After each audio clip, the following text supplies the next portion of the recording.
Hi hello friends, எல்லாருக்கும் வணக்கம். எல்லாரும் எப்படி இருக்கீங்க? எல்லாரும் எப்பயும் போல் ஹாப்பியாக சந்தோஷமாக சிரிச்சுக்கிட்டே இருப்பீங்கன்னு நான் நம்புகிறேன். இன்றைக்கி இந்த வீடியோவில் நான் உங்கள் கூட என்ன ஷேர் பண்ணிக்க போகிறேன் அப்படின்னு பார்த்தீங்கன்னா, ஒரு டிஃப்ரெண்ட்டான பிரேக்ஃபாஸ்ட் ரெசிபியை இல்லை நைட்டு டின்னர் அந்த மாதிரி நீங்கள் என்ன வேணாலும் பண்ணிக்கலாம். ஸோ அந்த ஒரு ரெசிபியை தான் இன்றைக்கி நான் உங்கள் கூட ஷேர் பண்ணிக்க போகிறேன். இது அப்படி என்ன ரெசிபி அப்படின்னு பார்த்தீங்கன்னா, சேமியாவில் நம்ம பிரியாணி பண்ண போகிறோம்.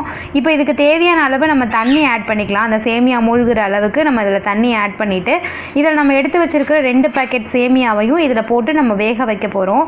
இதை நம்ம ஏன் வேக வச்சு எடுக்கிறோம் அப்படின்னு பார்த்தீங்கன்னா, இந்த ப்ராசஸ் வந்து ரொம்பவே நமக்கு முக்கியம். ஏன்னா சேமியா நம்ம வந்து உப்புமா அந்த மாதிரி செய்யும்போது ஒரு மாதிரி ஸ்மெல் அடிக்கும் இல்லையா?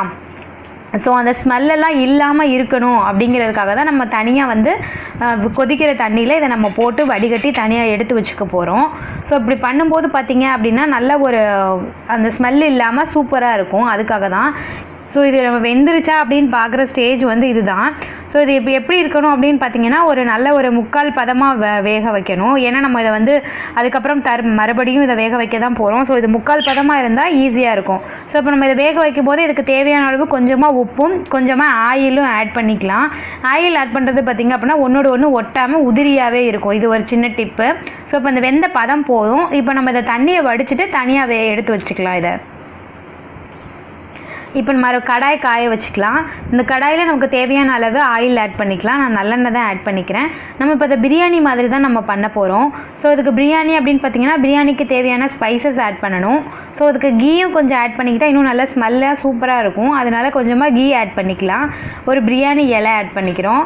ஒரே ஒரு ஏலக்காய், 2 துண்டு பட்டை, ஒரு 3 கிராம்பு, இந்த மாதிரி நம்ம ஆட் பண்ணிக்கலாம். ஓவர் ஸ்மெல்லும் நம்ம கொடுத்தோன்னா அது ஓவர் பிரியாணி ஸ்மெல் கிடைக்கும்.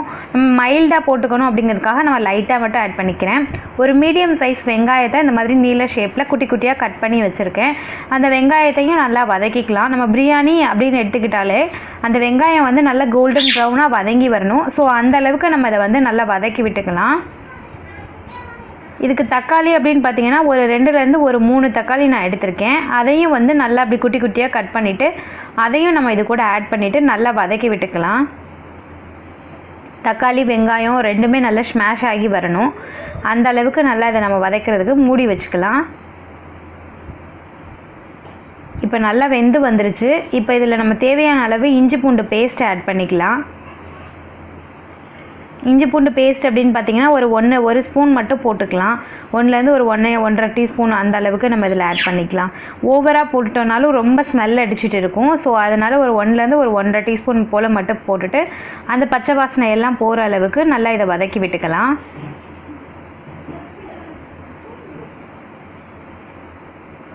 இப்போ நல்லா வதங்கிருச்சு. இப்போ இதுக்கு நமக்கு தேவையான அளவு பிரியாணி மசாலா ஆட் பண்ணிக்கலாம். இது நம்ம பிரியாணி மசாலா நார்மலாக நீங்கள் என்ன மசாலா ஆட் பண்ணுவீங்களோ அதே மாதிரி நீங்கள் பிரியாணி மசாலாவே ஆட் பண்ணிக்கோங்க. இதுக்கு தேவையான அளவு தனி மிளகாய் தூள் ஆட் பண்ணிக்கலாம்.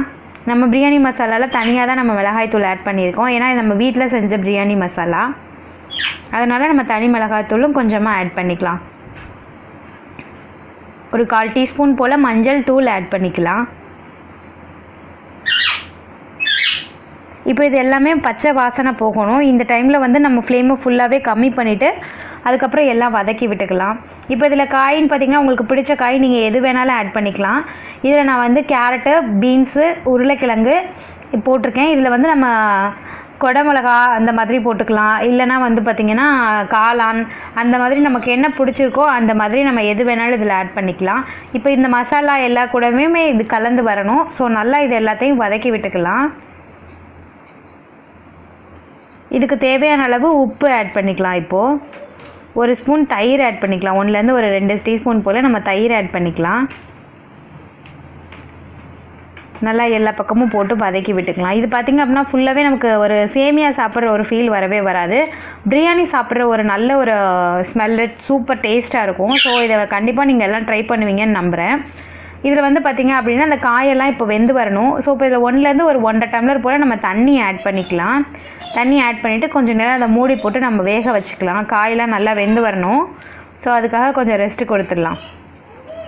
இப்போ நல்லா வெந்து வந்துருச்சு. இந்த ஸ்டேஜில் வந்து பார்த்திங்க அப்படின்னா கொஞ்சமாக மல்லித்தலை, புதினா. ஃபஸ்ட்டு நம்ம பிரியாணிக்கெலாம் வந்து நிறைய மல்லித்தலை, புதினா போடுவோம். இதில் வந்து நம்ம அவ்வளோவா நிறைய போட தேவையில்லை. ஒரு கொஞ்சமாக போட்டுக்கிட்டால் போதும். இதை போட்டுட்டு நல்லா எல்லா பக்கமும் கிளறி விட்டுட்டு கொஞ்சம் நேரம் அதை இன்னும் கொஞ்சம் தட்டு போட்டு மூடி வச்சுக்கலாம். இப்போ நல்லா தண்ணியெல்லாம் வற்றி வந்துருச்சு. இப்போ இவ்வளோ தூரம் தண்ணி இருக்குது, இப்போ போட்டால் சரியாக வருமா இல்லைன்னு கொஞ்சம் நேரம் வற்ற விடணுமா அப்படின்லாம் நீங்கள் நினைக்காதீங்க. நம்ம பிரியாணி அந்த சேமியா போட்டு கிண்டும் போது சூப்பராக இருக்கும். இங்கே பாருங்கள் எவ்வளோ உதிரியாக பொலன்னு சூப்பராக இருக்குது பாருங்கள், கையிலேயே ஒட்டவே இல்லை. ஸோ இந்த மாதிரி தான் நம்மளோட சேமியா இருக்கணும். நம்ம கடையில் கேட்டு வாங்கும்போது எப்படி கேட்டு வாங்கலாம் அப்படின்னா, நம்ம பிரியாணி பண்ணுற அதாவது பாயாசத்துக்கும் போட்டுக்கணும், சேமியாவும் பண்ணுற மாதிரி பிரியாணி கொடுங்க அப்படின்னு கேட்டிங்கன்னா இதுக்கு தகுந்த மாதிரி ஒரு சேமியா கொடுப்பாங்க. ஸோ இப்போ இது பண்ணும்போது சூப்பராக இருக்கும் நம்மளுக்கு. இப்போ நம்ம இப்போ போட்டிருக்க மசாலா அந்த காய் எல்லாமே இந்த சேமியா கூட கரெக்டாக மிக்ஸ் ஆகணும். ஸோ அதனால் எல்லா பக்கமும் நம்ம அந்த ஒயிட்டே தெரியாத அளவுக்கு நல்லா கிளறி விட்டுக்கலாம். உங்களோட சேமியா நீங்கள் பக்குவமாக வடித்து எடுக்கிறதுல தான் இருக்குது இந்த பிரியாணி ஒன்றோட ஒன்று ஒட்டாமல் உதிரியாக வர்றது. அதெல்லாம் நீங்கள் பண்ணுறதுல தான் இருக்குது. ஃபஸ்ட்டு நம்ம அதுவே கொலைய விட்டுட்டோம் அப்படின்னா இந்த மாதிரி நம்ம திருப்பி சட்டியில் போட்டு கிளறும் போது இன்னும் அதோட இது குழஞ்சிரும். ஸோ அதனால் ஃபஸ்ட்டு ஸ்டேஜ் நீங்கள் எடுக்கும்போதே நல்லா பக்குவமாக எடுங்க. அவ்வளோதான், நம்மளோட பிரியாணி இப்போ ரெடி ஆகிடுச்சு. அவ்வளோ ஒரு டேஸ்ட்டு சூப்பராக இருக்கும், வீடே கமகமன் மணக்குது. சரி, இப்போ இதை சர்வ் பண்ணிடலாம் நம்ம. அவ்வளோதான். இப்போ நம்ம பிரியாணி அப்படின்னு எடுத்துக்கிட்டாலே தயிர் பச்சடி இருந்தால் தான் அதோட இது இன்னும் ஹைலைட் ஆகும் இல்லையா? ஸோ அதனால் நான் இன்றைக்கி தயிர் பச்சடியும் சேர்த்து வச்சுருக்கேன். இன்றைக்கி நான் இந்த சேமியா பிரியாணியை சாப்பிட்டுட்டு செம்மையாக என்ஜாய் பண்ண போகிறேன். இதே மாதிரி நீங்களும் செம்மையாக என்ஜாய் பண்ணுவீங்கன்னு நானும் நம்புகிறேன். இந்த ரெசிபி உங்களுக்கு பிடிச்சிருந்துச்சு அப்படின்னா லைக் பண்ணுங்கள், கமெண்ட் பண்ணுங்கள், ஷேர் பண்ணுங்கள். Thank you friends, thank you so much. மறக்காமல் சர்ப்ரைஸ் பண்ணுங்கள். தேங்க்யூ.